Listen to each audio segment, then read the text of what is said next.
Shalom, shalom, nshuti za Paccy TV official. Ndagarutse yambi ngarutse mbakumbuye irukumbuze n'ibindi mperukana 2024 none 2025. Ndashima Imana ko 2025 ndi muzima. Ndashima Imana ko 2025 nsanze muri bazima. Icyubahiro ni icy'Imana. Ndagira ngo nkubwire ngo kuburiho n'ubushake bw'Imana, kuburiho n'imbaraga z'Imana, kuburiho no gukomera kw'Imana, ntabwo ari imbaraga z'abana b'abantu. Ndagira nkubwire ngo nje kuguhumuriza nkubwira ngo Imana iracyari kumwe nawe. Nzanye ihumure ku banyarwanda aho bari hose, nzanye ihumure kuri buri wese. Ndagira nkubwire ngo Imana yo kabyara ntizigera ikureka, ntizigera igutererana, uriho ku bwayo. Nigeze kubabwira ijambo mbabwira ngo uko byagenda kose Imana yakuremye igufite n'icyo yaguteganyije.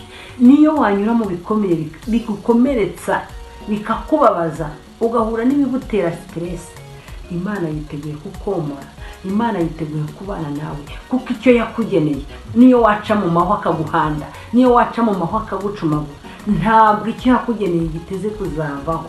Iki Imana yaguteganyirije kiragutegereje kandi nikiza, ntabwo ari iki. Hari impamvu Imana yagusigaje, hari amwibagiranye ariko uriho. Ese wasigariye iki? Ibazo tese wasigariye iki? Ubaze mugenzi uti wewe wasigariye iki? Reba icyo wasigariye kugikemura. Wasigariye kugira ngo wubake abandi, wasigariye kugira ngo ukomeze imitima y'abakomeretse, wasigariye kugira ngo wubake imitima yashenyutse, yajegeye, yahuye n'ibiyijegeja. Ubabwira uti muhumure muri kumwe n'Uwiteka. Ndagira ngo ubwire ngo Uwiteka agufiteho umugambi, Uwiteka agufite mu biganza bye. Ndakunda kubwira abantu nta kigeragezo na kimwe kitagira iherezo, kandi igihe kigeze kigira iherezo. Mujye mwibuka njya nijirwa n'ari amagambo yo muri Bibiliya ngire mumyirirwa kongera isabiriza. Bivuze ngo yasabaga umuhisi n'umugenzi uwize niwita, mbese uwo ikumva amajwi gusa, yumva amajwi gusa igasaba, yikumva amajwi gusa igasaba. Muri yo yumvaga ko nta kubaho kumwe kuriho, yumvaga ko nta yindi mibereho ifite. Ariko Imana yari izi igihe cyo kizagera ikayikura arakunze. Ngo abigishwa ba Yesu ngo baramubajije bati ngo mbese irampumye tubona hariya ngo ni icyaha kiwe yakoze cyangwa se ni ikiwabo? Ngo arabasubiza ngo ntabwo ari icyaha kiwe, nta nubwo ari icy'ababyeyi we, ngo ahubwo ni ukugira ngo imirimo y'Imana yerekanirwe muri we. Haleluya! Igihe umunsi watabawe uzabwira abantu ko Imana ikora. Ntabwo uzigera uceceka. Ngiye guceceka biba byarananiye kuko narababaye cyane, ndababara cyane. Ntabwo nzi ko nakurikirwa n'abantu bangana kuriya kuri channel yanjye yitwa Paccy TV official. Narakurikiwe bihagije, abantu barankunda.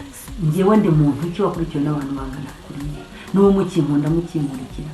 Ngo ntabwo ari icyaha kiwabo, ngo nta nubwo ari icye bwite, ngo ahubwo ni ukugira ngo imirimo y'Imana yerekanirwe muri we. Haleluya! Ni ukugira ngo ibiri kukubaho byose numara gusobanuka uzavuge ko Imana ibisobanura ibyasobaye ikabishyira ku mugaragaro, bose bakabireba, izuba riva. Haleluya! Arangije Yesu bamukura kuri ya muhanda, impumyi irareba, irasobanuka. Bivuze ngo buriya yamaze gukira kureba ahita ahindurirwa n'ubuzima. Ejo buriya nuko tutakurikiranye amakuru buriya yageze hanze ahindurirwa ubuzima bwe buba bwiza. Itangira ry'ubuzima bwe riratangira, yaragiye buragira kure bitewe n'uko igihe cye cyo gutabarwa cyari kigeze. Nawe rero igihe cyawe cyo gutabarwa iyo kigeze nta gisubizo. Wibuke wa mugore wari mugongo yari amaze imyaka myinshi, ngo arangije ngo Yesu ahaciye ngo akora ku mwitero we gusa. Ngo maze gukora ku mwitero we ngo Yesu arahindukira ngo avuga ati ninde unkozeho? Ngarangije ngaramubwira ati mwana wanjye genda kwizera kwawe kuragukijije. Umugore wari umaze imyaka myinshi ari mugongo arakira atangira ubuzima. Nawe umaze iminsi mu bigeragezo, umaze iminsi mu bikubabaza, umaze iminsi mu bigusteresa, umaze iminsi mu bituma utaryama, ariko igihe cyawe ni iki. Izere ko Yesu agiye kuza akagukoraho akakubwira ati mwana wanjye igihe kiragera ngo utangire ubuzima, igihe kirageze ngo utangirwe ubone ibyiza, utangirwe ubuhamya, nawe utanga ubuhamya ngo umugore yahise akira bitewe no kwizera. Ntiyigeze akira kubera ko yamuhaye imiti, ahubwo yakize kubera kwizera, kumukora ku mwenda gusa akavuga ati ubwo ngukoze ndakira. Ufite uburwayi umaranye imyaka myinshi, ufite ibibazo umaranye imyaka myinshi, ufite ubukene umaranye igihe kinini. Imana iravuze ngo uyu munsi Yesu agiye kuza kugukoraho, Yesu agiye kuza gutaha iwawe. Inshuti yanjye, izere ko Yesu ashoboye byose, izere yuko Yesu ahari ku bwawe. Yesu ariho ku bwawe, yaducunguye igihe kirekire kandi azahora aducungura. Uri umwana wayo, ntabwo uri ikibyarirano, uri umwana wayo, ntabwo uri nyakatsi, ahubwo Imana iragukunda bihagije, igufiteho umugambi mwiza, igufiteho ibyiza, yiteguye gukorera ibyiza. Ndagira nkubwire ngo ndagarutse mu ijambo tugiye kujya dusangira buri munsi nk'uko nari narabikwemereye. Tugiye kujya twongera tuganire ijambo ry'Imana. Ndagira ngo nsozereze mu ijambo ry'Imana riri mu gitabo cya Zaburi 118 ku murongo w'119. Aho hantu ayo magambo nuyizera ukayagenderamo, wowe ubaha Imana n'indi ntukureba. Ubaha Imana nicyo cya mbere kigomba kunezeza umutima wawe. Ibindi byo hirya byihore, Imana izagusanga kandi izakugenera.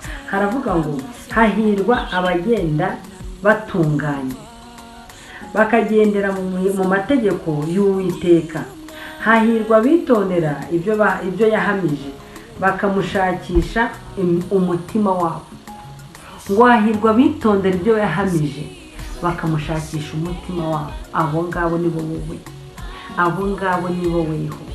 Ijambo ry'Uwiteka nuryizera rikakwinjiramo, ngo hahirwa uryitondera rikakwinjiramo, ukarishakisha umutima wawe, ukaryumva. Iryo jambo niryo rizakubaka, iryo jambo niryo rizagukomeza. Iri ni ijambo ry'Imana nkubwiye, iri ni ijambo ry'Imana nsomye kugira ngo uryumve. Ngo ntabwo natinda, ariko nzi ko tugiye kujya duhorana buri munsi. Akira ijambo ry'Imana rikubaka. Ni mama Paccy wacu mwaganiraga, ndabakunda kandi nzahora mbakunda. Aya magambo nuyumva akubake, anezeze umutima wawe, akunyure, wumve ko ibyakushikije ibyo bintu biri gutuma urara udasinziriye. Umbabare ibyo bintu biri gutuma urara udasinziriye. Mera nkaho utabireba, byima amatwi, umere nkaho utabyitayeho, wite ku cy'Imana yavuganye nawe. Ndabizi ufite byinshi, ndabizi ukurarurira, ndabizi ukuraruhogora, ndabizi hari byinshi bikubabaje inshuti yanjye. Umutima wawe uri gukomereka, ndabizi urahangayitse, ndabizi. Ariko ndagira nkubwire ngo Satani arashaka kugutera ubwoba. Satani iteka ryose agenda ku isezerano ry'umuntu Imana yamuhaye. Ndagira nkubwire ngo Satani naguhagurukira, nawe uzamuhagurukira. Satani nashaka kukwicarira, azicara uhaguruke. Wirinde kwicarana nawe, wirinde kumuha umwanya wawe. Satani ashaka kurwanya ikintu kiri muri wowe, kandi kiri muri wowe n'itara rikomeye ryiza cyane rigenda kumurika. Nese Satani arwana no kuri zimwe. Ihangana ukoresha imbaraga zose zishoboka, wirinde ko Satani akuzemereza itara. Ubugome bwa Satani ni ubwo kurwanya isezerano Imana iguteganyirije. Nawe rero bagarira isezerano ryawe, bagarire kwiyahura ntabwo ari umuti. Hari abo twumvise ngo bitwikiye mu nzu, hari abo turi kumva ngo biyahuye, abandi banutse hejuru. Oya, nibyo ndabikwiyama. Bagarira isezerano, ahubwo mwicishe guseka, mwicishe kumuseka. Undi Satani uramuseka, ukamuseka n'abambari be, abakuroga bugacyo ukaba muzima, abakurogera business ubuzima bugakomeza, ukabaseka, ukavuga uti mwe murabishwa n'ubusa, ntabwo muzambara. Komera kandi ushikame, ugume ku Mana yawe. Tuzasubira rero, nzongera ngo hayandi makuru y'ibindi. Dusome ijambo ry'Imana, duhumurizanye. Ubu mfite ikiganiro cyo guhumuriza muri iyi minsi, ko guhumuriza abantu bose bahungabana. Ndakubwiye ngo humura, komera, turi kumwe. Imana n'ubuzima bw'umugisha.